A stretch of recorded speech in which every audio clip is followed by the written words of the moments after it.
Hello and welcome everyone. It's Michelle Howe. Today I am joined by Amanda Hoover, whom I've known for a little while. And Amanda is a fellow empath.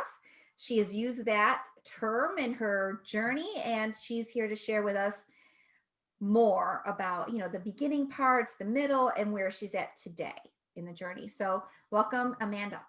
Thank you for having me. I'm excited. You're welcome. I'm excited to have you.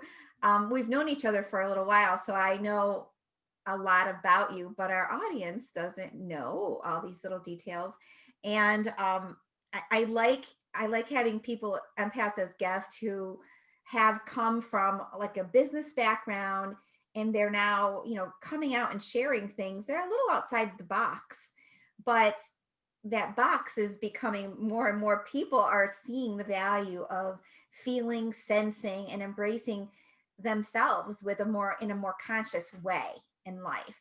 So as the founder of Empath Evolution, it's been my mission. I'm like, let's talk about this. Let's see what this is.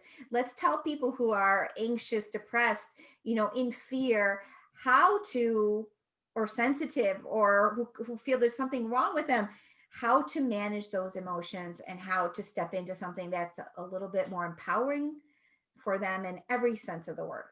So I want you to first start a little bit with, what's the history of this with you, Amanda? What does sensitivity or empath mean to you? How do you see that in the world? How did it impact you growing up? So we can kind of gauge and move the story forward. Sure. So when I was a kid, I very much was an empath and I could feel the energies of others. I could sometimes see what people were thinking. When I walk in a room, I could understand how people were feeling. And I often wanted to be or was that person who wanted to lift people up if they were feeling down in any way. So, you think about you go to a high school party or something, and you got so many insecure people that are sitting there sometimes, and some whose egos are so inflamed also, what we could teach ourselves now when we were in high school, right? I always felt like I wanted to help those who were feeling low about themselves to feel secure and be able to contribute and feel the unity together in the room in a group. So I had that in my family. I had that in the groups that I experienced when I was growing up. And I went to college and I didn't know what I wanted to be. So I kind of went down a business road and got a bachelor's of business administration. But all the whole time, my desire was wanting to be a metaphysical minister, which is not typical at 18 years old. So I had a lot of guidance not to do that because I wasn't going to make a lot of money doing that, and I didn't follow my bliss. But the nice part is I got to follow my bliss alongside the other pieces, which all works out in the end. So then I went and got my master's degree in school counseling and then school administration. And I am a principal right now in an elementary school.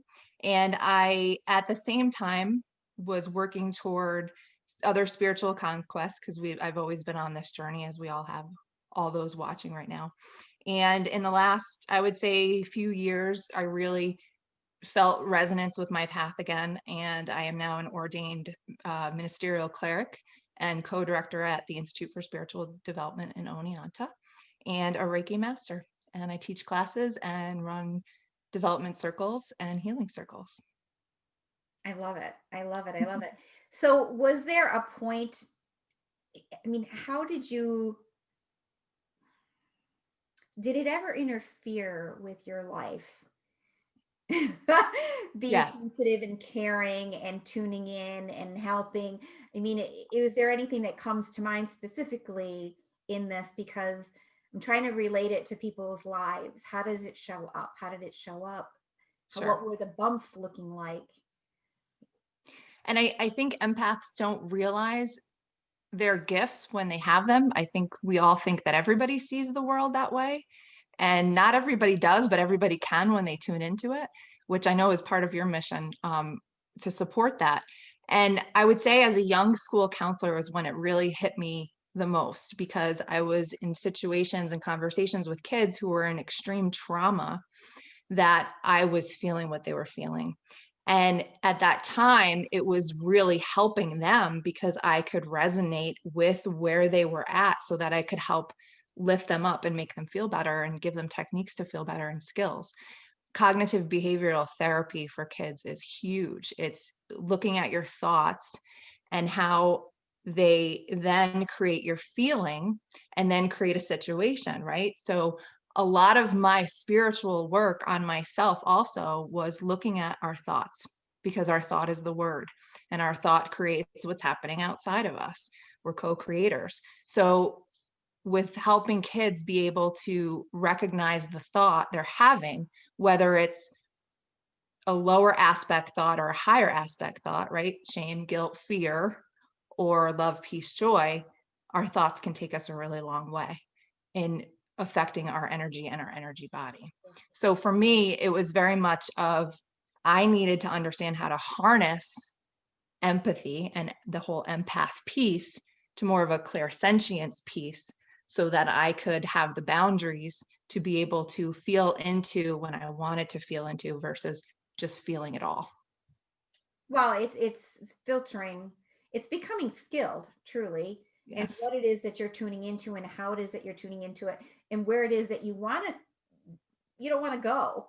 You know what I Mhm. mean? That has been and the word empath wasn't always something that I knew anything about. And I think a lot of people don't know anything about it unless it's really in your face that it's getting in the way. You might just think you're moody or you're down or you're tired or you may not see it, but feeling good is really where it's at. If you're spending more of your life getting into all this chaos and drama and up and down and up and down, it's to your best interest and to both of our best interests, it's been to look at it and find a solution that works for us. And I know, knowing there's a plethora of teachers out there and we all come at it from our own experience, our own gifts, our own what works for us, where we've been drawn to. So there's so many different approaches. And I just want to give them a taste of Amanda's approach and what worked for Amanda. Because I know you've not just gone from empathy to clairsentience, you really do channel and feel that connection and share it with others. Now, my question is when you move to the clairsentience, the way you frame it, was it more of the logical mind coming into place with what's happening as opposed to feeling as much? We're going to bring more thought into this as opposed to making it off feeling. So it's like, Excellent question. And yeah, and we can't leave one of those aspects out because, thought is the logical, intuitive, divine masculine, and not intuitive, logical, the thinking divine masculine, and then the intuition is the divine feminine. And it's really when we are able to bridge those together that we have coherence. And a lot of that is the whole piece about trusting yourself and your intuition, but also being able to look at things logically so that you're grounded and not just all up here all the time. So for me, moving to a clairsentience piece, I really had to pull those two pieces together. And we often have to put boundaries with intention. We can ask and say, okay, I need a break. Or the other piece is asking, is this mine? Is what I'm feeling mine? Or is it those three other people in the room over there who look completely anxious? And then a lot of times when I do that, and you probably have had this experience before, all of a sudden it's gone when you recognize that it's not yours.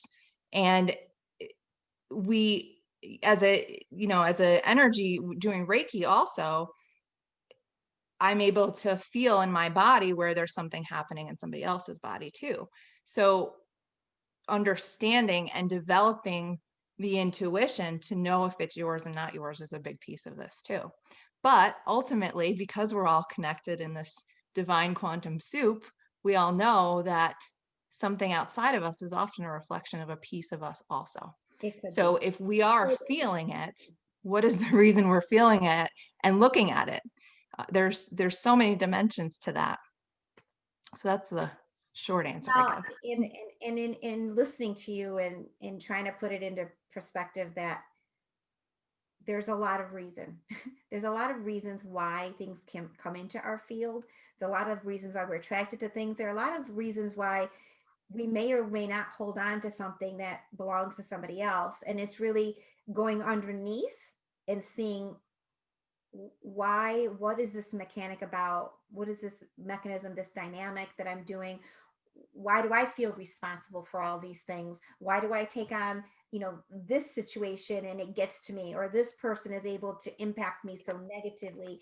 And it really is an exchange of energy with another person. But, and so you're part of the equation. So when people really dive into the whole empath thing, I'm like, you're going to find out who you are and why you act the way you act and why you do the things you do. And if you put your hand on the stove, you're going to get burned the first time. And if you didn't get it, you're going to get burned the second time. And then maybe the third time you'll get it. But a lot of us go to the fifth or sixth time before we realize that it's something about what we are doing that allows this to continue. So the moment we change and shift, and like doing what you did, bringing it from empathy to um, um, clairsentient, Clairsentient, yeah. is the way you're describing this movement allowed you to not soak in as much, just remove Right. yourself from that Observe. space. And Mhm. there is something to be said for because a lot of us have so much passion and so much love, and that's what we want to do. But when you're, I want to say that's a fact, it's an open, your heart is open, right? Other people's energy is not necessarily at that level. And you're going to feel their guilt, shame, confusion, and it could come into your body unless you're so grounded. No, this is my body. This is something outside of me. And yeah, a lot of empaths can be physical empaths and they'll get those cues. But if you know what it is, you're not going to go to the doctor thinking there's something wrong with you every 2 seconds. You're going to know something Right. going around. You know what I mean? So there's a whole journey with it, and it gets me really excited to talk about it because I just think for me it was priceless. And of course, many people slowly move into this and get knowledge, and other people have to go through some major situations in their life in order for them to get really on their hands and knees, like what is going on. And they start taking ownership and going within. So the journey within is huge. We don't talk about it. So that is like an entry point to your, I asked you earlier, I'm like, what are you doing now? And Amanda said, I'm doing, hold on, I got to find the words. You're teaching self-love. Net of love is something, net underscore of underscore love. And Instagram is something that Amanda is doing right now. And it's about teaching self-love, which you would think is a no-brainer idea, but I don't think this world teaches about love. And the more, and I'll let you go on with this, but I love the idea because you're bringing the positive to the surface, where and it's emotional. Love is an emotional part of us. It's our heart. If we can start bringing the heart in line with the head, then maybe we have a chance of creating something that comes from the heart and letting, following that. Um, and I like it when you said projecting. We're always projecting, we're always creating something. Why can't we create something uplifting, helpful, positive, beautiful, and loving, as opposed to the opposite of that? Um, and I have an idea on that myself, but I'm going to let you take this forward and explain to the people here what your thought process is with um, net of love. Yeah. So back to the whole cognitive piece and the thinking piece is that we have to be mindfully aware of what we're thinking and feeling before we can start to change what we're projecting. So some of the trainings I've done in the past was just walk around your day and write down everything you judge, because what we judge in others is ultimately what we judge most in ourselves, right? So if we can start pulling apart where we judge, where we feel shame that we may be projecting that onto others, where we blame ourselves, and as women, especially men too, but we're very hard on ourselves. And in school, when we were little, and depending on the time when you grew up, but when I was starting in the educational field, all we really did with teaching kids was character education, how to be a good citizen, how to respect other people, how to be responsible. So we never actually, which is a huge mission of mine, which I'm giving myself time with because it's going to take time. And the world is catching up. Now they have mental health curriculum with New York State standards, but we still, and the nice part is there is a mindful awareness piece to that, which is really great and needs to happen, but the materials aren't there yet to give teachers and train people on how to do this. And the biggest piece of this is teaching people to love themselves and not be so stinking hard on themselves, because that's what keeps us down. And that's why with Net of Love and the classes we do at ISD and Oneana, it's about, you have to, when you love yourself and you have that heart mind coherence, you are always having the oxygen mask on you first. You are number one, and everything follows after. Even if you have kids and a family, we put so many demands on families in this society, but we have to have the oxygen mask. How many people I know that are just so burnt out in this rat race, but they're not taking care of themselves? And the self-love piece, it opens the door to your passion and your dreams, and it all comes to you. What you seek is seeking you, and then you become the sought, and you're living your dream life, right? So if someone said to you, well, sure, I love myself. Of course, I love myself. Okay, now let me go on. I would say look in the mirror and say it to yourself and then see what happens. It's that is a truest test. If you can look in the mirror and say, I love you, and you're not bawling, crying, and you're staring there looking at yourself like, yeah, girl, I do, then you're probably in a good place. But it's a good test. Definitely. I think the judgments, the expectations, what society wants from you, what other people want from you, what they expect from you. When you fall short, they look at you and they may not think you're so great. And because you used the word projection, which I like, but I also want people to think in terms of creating. We're creating something every day. We're creating, we're projecting. So if you have a child and you're projecting all the things that they do wrong on them, right? That child Yeah. starts identifying themselves with all the things that are wrong with them. So projecting, that's a horrible thing over there. This is when you judge anything and you send that thought out, that thought is a thing. It becomes very alive and it's creating a life of its own. So if you're having a meeting or a situation and you sit down at a table with a group of people and you have to come up with solutions, you can have this spinning craziness of this is horrible, this isn't working, this isn't, or you can settle it all down and focus on what is working and what you're going to do next. So you're creating a solution every step of the way, whether it's at work or it's at home. You're diffusing that static craziness that can sometimes take over people's lives.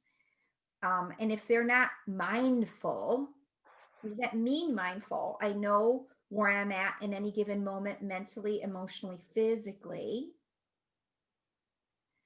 If you're living in a stressful world of do, it's very easy to lose the mindfulness piece.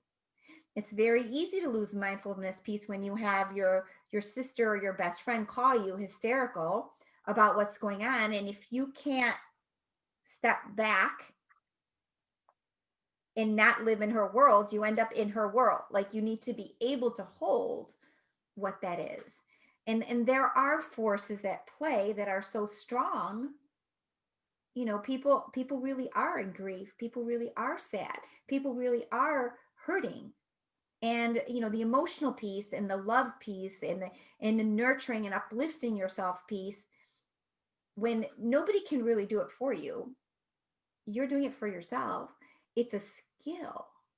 Right. So I love what you're doing. It's perfect. It's Thank perfect. you. And it takes practice because ultimately we all have this magnetic field around us, this Taurus field. And we can choose to let everything outside of us in our outside world impact it, or we can be the ones to impact it from the heart space, from the heart mind space. And we can do so when we're holding our own resonance with our highest, I teach a lot about the higher self. And when we fully embody our higher self, and you've taken the divine masculine and divine feminine with intuitive and logic, and you're holding a very grounded, balanced state of awareness, not much can rock you there. You become this pillar and you become, any storm that comes, it doesn't have to knock you over. But what happens when we start this journey, as you know, Michelle, is that all of our junk starts coming up and starts coming out because it's where we are not resonating with love is what's coming up and out. So people feel like this is the worst thing, that this spiritual journey is hard, it's awful. It is when we forget that it's good that this stuff is coming up and out. It's good when you start a journey of mindful awareness, you start a journey of seeing all those lower aspects of yourself. And it's hard work, but on the other side, the rewards are just absolutely phenomenal. Well, and it goes to the evolutionary point that I bring out. We're in an evolution. We're here to become the best versions of ourselves that is possible. And in order for, you may not like what you see or what you feel at any given point in time.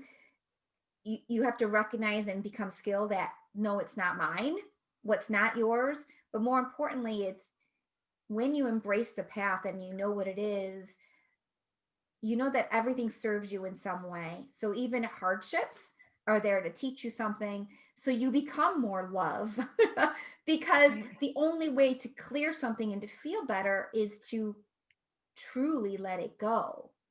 And if you're holding on to it, you're going to hold on to something that's burning you for a really long time until you decide, I'm going to let this thing go because this hurts too much.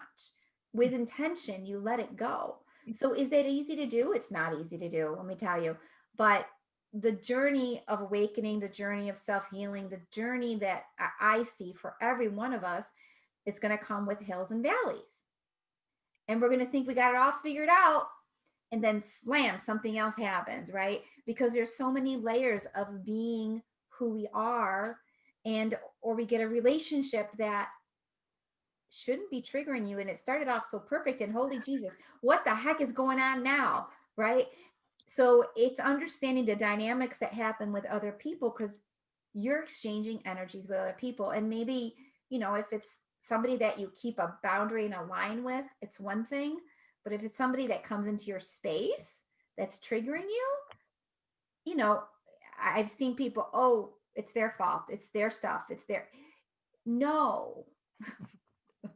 Stop doing that, because they are all out there everywhere. The only thing All you us. can change is you. I'm like, Mhm.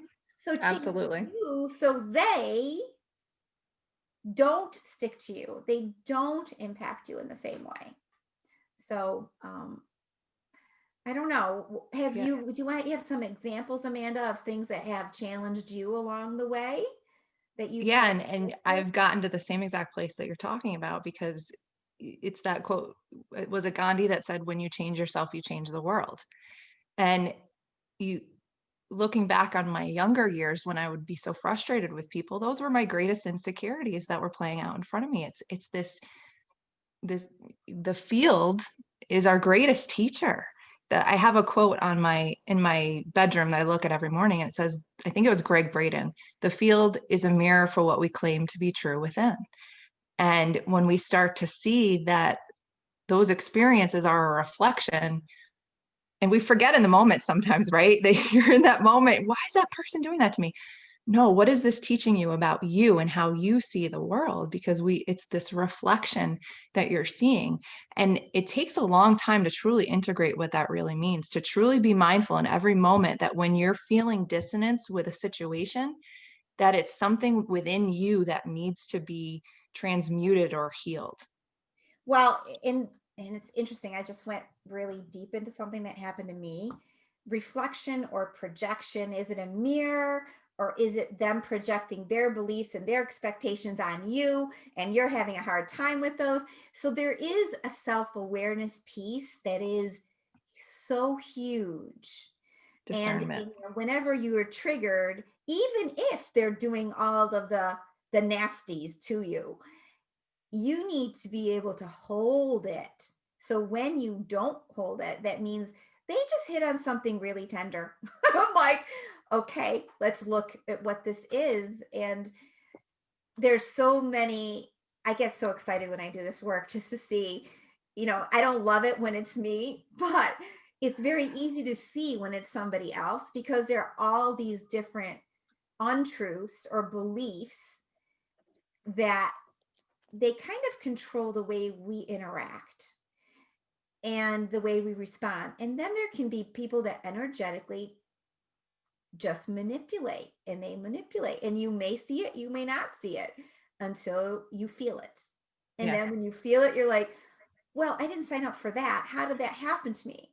Because it's almost like you give away the keys to the kingdom to somebody else. Here, you write on my story today. You take this over. So I don't think any of us do this intentionally, but there's some beliefs that allow that to happen.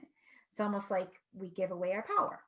And that's Right. And I've gone so far as to realize that when I've done this beautiful meditation, I'm grounded, my heart's open, my magnetic fields is just this beautiful resonance of love. And I go about my day and everything's fine. Everything's really good. And everybody that enters my field, it's good. It works. So there's so many examples of the mirror. If I'm having a bad moment or I'm frustrated about something else, I will literally see somebody walk into the room and start getting angry and upset. And it's like, whoa, is this because my vibration fell so far? Like, what's good going on point. here? Excellent And point. yeah, and then we also write stories about people, right? We don't see people for the divine light that they are a lot of times, either from something somebody else told us about that person and we never even experienced them firsthand, or because we had a bad experience, maybe because we were projecting, is it mirror or reflection, onto them at a different time. And I've done little experiments where I've rewritten the story for people, and then they come in the next day and they bring me a gift or something. It's phenomenal. There's so much. Tell me about I've rewritten the story for somebody. Go in there. Yeah. So just from my own personal experience, and I've seen other people do this, and I've had this conversation with some other folks that I see as well, colleagues. And if you're writing a story that somebody is not nice or they are a narcissist, all those stories we can write about people when we are what? We're judging them, when we're not holding them in the light that they are, which we all are. And then you have this negative experience where they reinforce that for you. They reinforce who you wrote them to be, who you created them to be. They're reinforcing that. So you continue to have that same story and that same interaction with them. Mm, mm, But crazy. but like you said, there's this piece where sometimes people are not doing that. But the more I come into an understanding of this co-creative holographic experience, the Right. more I see that that is true. When I can rewrite that story and see them in divine love and light for their true essence, their highest self, my highest self then can meet their highest self the next time we're together in a room. So Well, when you ascend, it takes a very skilled, grounded person, healed person, to be able to, in any given instance, not need to write a story for something. Um, I just, I know, and I do think it can be precarious for someone who is a feeler and a heal, like, unless you really know who you are and you stay grounded, somebody can, you've got crazy things going on in your life, people can take advantage of you. yeah, and I think it's important to care more about what you think about yourself than what anybody else thinks about yourself. Okay. And when you truly can do that, and it's hard because we have programs and wiring that we need to please all the time and Yep. be a good girl, we are. We're all doing the best we can with what we have. Even those in trauma, it's survival for some people. Some people are at survival place. In Hard. Maslow's triangle, you can't self-actualize if you have not met your physiological needs. So we always have to look at those basic needs before we can ever climb up that ascension ladder. Those always have to be figured out first. Yeah. I mean, and at the end of the day, too, it's, who do you choose to be? Who do you want to be? Is it what are you believing about yourself? And What with, hat are you wearing, yeah, right? Are you everything that is, was, and will be, or are you this person with the wearing your little hat for playing, the game that you're playing at that moment? Not a game. yeah, unfortunately for a lot of people, going this deep, like the conversation that we're having, isn't necessarily something natural for them per se. I mean, I don't want to say but a lot of people just don't think this deep. That's what sort of makes the empath a little bit different because they're tuned in to Mhm. more of what's happening, and they're a gift because they're able to uplift. And then again, if they don't notice themselves in the inner journey and make that, if their whole sense of purpose is always other people, this needs to be done, this, they've lost track of really where they really need to be going. They can It's an excellent point because we often judge service to self over service to others. But when we're serving ourselves, then we're whole and then we can serve others. But if we're constantly serving others and we're not taking care of ourselves, then how are we really serving others? Because then you get into the judgments and the shame and the pieces that play out from our lower aspects because we haven't taken care of ourselves. Yeah, and it goes back to the self-love piece. What do you do when you love yourself? What do you want in your life? And I just had one of my clients, she was in my group. I'm like, you know what? I'm going to help you with this. In I private message or send me this information. Then I read it and I'm like, no, now send me this information. She goes, nobody has ever asked me to do that. And I'm like, well, let's see what you come up with now. And, it's just, we have all the answers. We just haven't been pointed there. Nobody has told us about how it is that we create the life that we want to live. We just kind of follow along thinking everybody, oh, well, they know how it's done. And then we meet what other people want us to be or expect us to be, and it becomes an outside thing as opposed to you're guided by what's outside, what outside of you wants versus what the inside of you really wants. And I'm not saying And this. it's the hardest time, yeah, right now to do that with the outside being so chaotic and crazy. And I think part of this is realizing that when we focus on the inside and we stop allowing the outside to infiltrate our bliss and our love is when we can truly become a creator of our reality and create really a heaven on earth space. Absolutely. So I'm going to just ask, as far as the times that we're in, the season that we're in with, there's always been something, but I don't think there's anything that in my lifetime I can compare to 2020 and going to 20. I'm just like, whoa, what is going on? Like, we just had a tidal wave come through. Where do you see, the purpose of what's been going on? How do you process? I guess I'm asking, what's your story? What's your knowing behind what's happening right now? Yeah, so hindsight and insight is 2020. So looking back on all of last year, and for me, it pushed me into a space of gratitude because we really took for granted our basic freedoms, our basic ability to breathe air, right? Our ability to breathe the breath of life was something that was challenged this year for many people. And you have the full spectrum of those who are feeling like, I'm so scared I'm going to get sick, I need the vaccine, To those who are feeling like this was completely made up, this is a joke, I have no desire to be part of this. But wherever you are on that spectrum, or if you're in the middle, the biggest thing that came from 2020 was that it was an intense infiltration of fear, whether or not you feel like that came from outside or it came from within your heart. So if we look at what was so terrifying about 2020, there's so much fear there.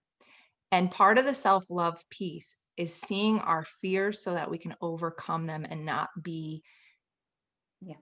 No, constantly wrung out by them, and like have, the subconscious mind driving us through our fears constantly. So many people are suffering from anxiety right now and depression, and not having been able to leave your house, or being stuck in a situation where you're on unemployment. The stressors were phenomenal. But ultimately, when we're holding love and we're holding faith and we're holding trust, if we can hold that level of vibration, yep. we end up getting what we need naturally. I had this conversation, I think, with my father earlier, and I was like, wow, your whole life, and we didn't have a lot of money growing up. I said, your whole life always got everything you ended up needing. You got the wood for the wood stove. Somebody gave it to you like one year. You ended up getting what you needed. But when we end up in this survival consciousness, our fear overtakes our whole body. And then you can't have a mind heart coherence when fear is overtaking your whole body. So a lot of times there's so many people suffering and still suffering right now to figure out, how do I get out of this hole? How do I get out of this hole? But when it all comes back to consciousness, it's coming out of the fear hole as much as we can to say, I can do this. I'm strong. I got this. And if you can't, then you ask for help, because we're never alone. We're never alone. Right. And what I would say too is that there are always solutions. And when push comes to shove and one door closes and things look dire, there's Yeah. always another solution, as long as you can allow yourself to go there, to see the prospects, to see the potential, to believe in listen, none of us want to believe when something negative happens that it was supposed to happen that way, but nobody guaranteed that everything and every move that we make is going to feel comfortable to us. Right. Sometimes we're pushed, go in this direction, and you have no shoes on, no nothing, just go. And you're going to do it because that's what's in front of you. So you can do it scared, or you can do it, all right, fine, I will. You know what I mean? And you just kind of move along with it and get it done. So I understand fear. Eliminating fear was I did a workshop last year on eliminating fear, because it is gripping. It is Mhm. insidious. It is underneath so many different things that people say. And if you even just sit down and talk about your fears and on the back end, raise it up, address it front and, see the gift in being able to see what it is without sitting in it. Like you're moving through it. Okay, well, we're going to do this and then this and then that. Oh, that didn't work out. Okay, we're going to do this, and this. So we are constantly creating another script, an empowering script for ourselves. And there's where who you surround yourself with and what your environment is like. What you think is one thing, but who you surround yourself with is just as important, in my opinion, Yeah. because it's insidious. Fear is contagious.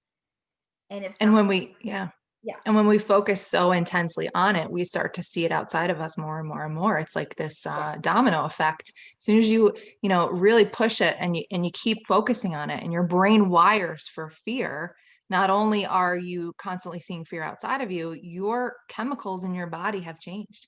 You now have extremely high levels of cortisol in your brain, making you think differently, wiring your brain differently. And your neurological system suffers because of it. it's And what ends up happening is that even if we experience the fear situation that we've been holding on to so tightly, we can find love and truth and a spark in that fear moment where it wasn't as bad as we ever thought it was going to be. We always create the worst case scenarios in our brains, and they don't ever end up being as bad as we thought they were going to be. Well, Or they take us down completely and then they lift us up again that roller coaster. There's so many dimensions to this with fear, well, but it's devastating fear. If we can get rid of it on all levels, we'd be better off.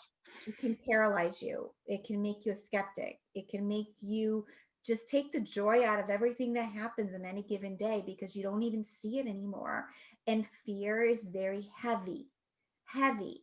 And Yeah. think about what's attracted to you. And that's why, for those who are open to healing, energy healing, meditation is a good thing. But more so, you can clear and energetically when you have a thought that's fear or an emotion that's fear, it impacts the rest of your body, just like you're saying. And then that really brings you down the wrong road. Like the impact is pervasive throughout your whole system, which is mental, Mhm. emotional, physical, spiritual, and you start to attract more of that. So it's like this, the ball just is like getting stronger and stronger. It's going faster and faster, and you can't stop it. So Right. you have to like take the time. You can call it self-care, you can call it mindfulness, but on a daily basis, I tell all my empaths, you need to care for your body. You need to release what's not serving you. You need to clear energetically. Yes, you can learn that. Yes, you can put on something nice that helps you one day, that makes you feel better for an hour, 2 hours a day. But overall, it's a journey of you becoming more light filled, more anything and everything that is negative. You're going to take that, you're going to see it at the root and remove it out, because otherwise you have weeds growing in your garden. And then what? You know, so it is that intentional and it is that important, especially for somebody who is sensitive and who does want to do good in the world and send out good in the world. There is a lot already that's challenging around us. So, it's great Yeah. that you beam and that you feel good, but how you engage with the outside world is important part of this, and taking notice of how you're feeling inside. How are you feeling? What needs to be cleared up? Oh, so if someone gets a taste of what it feels like to feel good, like high vibrations, this is what it feels like to feel good in your meditation. Everything is vibing, everything is doing good, right? And the world is perfect. As imperfect as what it is, you feel great. You can tackle it because we don't expect the world to be perfect. We shouldn't expect ourselves to be perfect, but your life is perfect when you feel great. It doesn't matter what's going on. It only matters the feeling that you have inside. So, Right. And I don't want people to think that I'm preaching fear and I never go into fear, because the reason I can say this is because I've gone to such deep depths of fear that I figured out how to work it, if that makes sense a little bit. And what is fear logically? Fear is the focus on the opposite of that which we do not want. So why don't we then focus on what we do want? And then we create that versus creating the fear scenario. I often use David Hawkins' work a lot in my courses at ISD. And the fear, shame, guilt, consciousness, or we can rise to these peace, love, joy consciousness. And there's a mindful awareness in the middle. It's kind of like that portal, right? That mindful awareness is that portal to say, oh, I'm down here. I don't want to be down there. I recognize I'm down here. What can I do to flip that around so that I can pull myself back up? and what do you think about the fighting, fighting, fighting, fighting, fighting, fighting to be heard, to be seen, to be this, to be that, to be, pointing the finger, pointing the finger, pointing the Mhm. finger, pointing the finger, like trying to make changes, but all changes happen within. All Right. changes are an expression of what's inside. So if it's like fighting for something to change, it's almost paralyzing the change. But I get it in a 3D. in this world, we need to be able to voice what we think in order for things to change. But there's a point where the voicing is constructive and helpful, and there's the point where it's destructive and separating. So it's like being married, for Pete's sakes. If you're gonna have a fight and you're gonna, it's you know, this kind of a fight, you're not going to be together very long. It's not going to be a fun journey, because you can't accomplish anything by the fighting idea, the winning idea. You only accomplish something when you realize you're on the same team. Let's make this work. It's a marriage, right? So there's a certain vibration, there's a certain approach.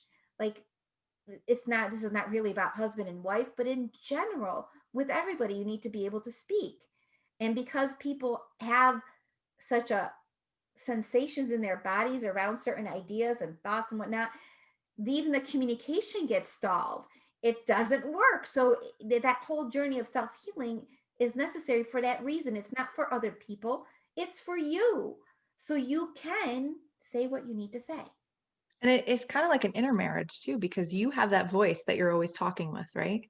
And are you talking to that voice a nasty way and angrily and judgmental and hard on yourself?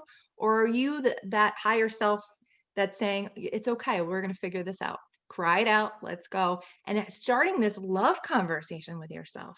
We're having the conversation anyway. We might as well start looking at it to see if it's nasty. Like, are you your own best girlfriend, worst enemy? Or, where's that dynamic? How do you interact with yourself?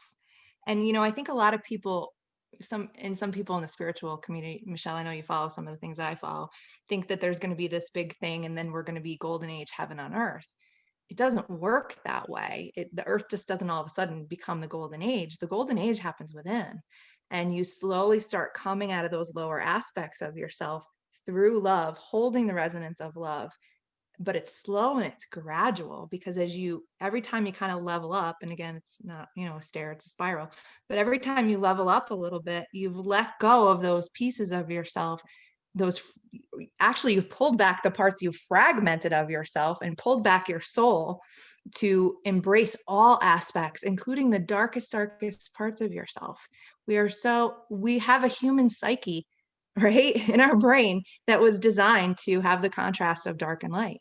It's not bad, it just is. And when we can fully accept those energies within us completely and embrace them, and when you see them, love yourself through them and say, it's okay. I know we did that. We made a mistake. It's okay.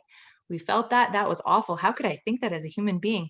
We all think that as human beings. We all have those moments of those weird thoughts that are like, where did that come from? That's not who I am. It's there. It's the human psyche. Yeah. And it's okay. Yeah, I know. No, you know. I agree with everything you just said. And you said it. Yeah. Well, I get passionate about it because we're so hard on ourselves in this society. It's awful. I know. It's almost like that, validating who you are, wanting to be worthy, wanting to be recognized, wanting to be heard. Yeah. But we're wanting that from the outside versus the inside. Right. So when we're wanting for something or needing something from the outside, it leaves us in a place of always needing, always, you know what I mean? Codependency, right? What do I need to do for that to happen? Let me just do this, and this. I just want this in my life. And I do feel that a lot of people don't have a lot of that love energy in them, that soul. They're missing a lot. They can feel very empty, and they're looking to fill it from the outside, which is a really tough place to be. So I would say, you are where you are, you start where you start, you recognize it, and then you slowly start filling up. I mean, filling up is a thing. You fill up. When people say they feel empty, it is a thing. I can remember not whole. Yeah. Way. Yes, something is wrong. I'm numb. I don't even know my feelings. I'm not here. Like, there's something that you kind of let the light go out. You kind of let the fire dwindle down. Yeah. And, you know, once you learn how that actually works, you will not do it again. It's an opportunity for you to do something about this. And, you know, whatever life brings to you, riches, poorest, poors, whatever, you know, health, unhealth, it's all sacred in a certain way. And it really depends, your ride depends on how you look at it, how you're looking at this. Who told you, any of us, who told me or you that we were entitled to this beautiful life? We are entitled to a life, and the life becomes an expression of who we are, and we make the best with what's in front of us. And as long as we keep doing that, we keep creating something positive and good. And maybe, you know, things go awry. Okay, we start back up on that. So it's, I don't know. I love this whole topic. I love all this. Right. And our lowest points tend to be our greatest teachers. And they're the reason it's the memory, right? It's the memory of the lowest points that stop us from wanting to go down there again. So we don't go down there as deep as we used to go, and we mature. But as long as we hold the memory, you know, some will even go as far as to say the whole reincarnation thing, right? We don't remember what we screwed up on so many times for those that believe in it. If we did, we wouldn't be repeating these same mistakes over and over again. But that's how we learn. You know what I mean? That is how we Right. learn. And Right. okay, I think we've covered so much, It's more than wonderful. I expected to cover. But thank you, Amanda, for coming. It's been Thanks for having me. awesome. Awesome. And it was Um, good talking to you. We always get a resonant flow when we're talking. It's beautiful. yes, we do. So Amanda Hoover on Facebook, also net_of_love on Instagram. Yep. And I'll be teaching some courses at the Institute for Spiritual Development in February, a 4-week series on self-love and creating your inner temple, pulling out some of that stuff so you can really focus on creating your inner temple. Beautiful. And you can find us on empathevolution.com. We also have a group on Facebook called the Empath Evolutions Community. So we do lots of trainings and different things in there. And basically, it's a nice, safe space. Check us out and have yourself a great day. Thank you for being here. Thank you. And bye. Bye, everybody.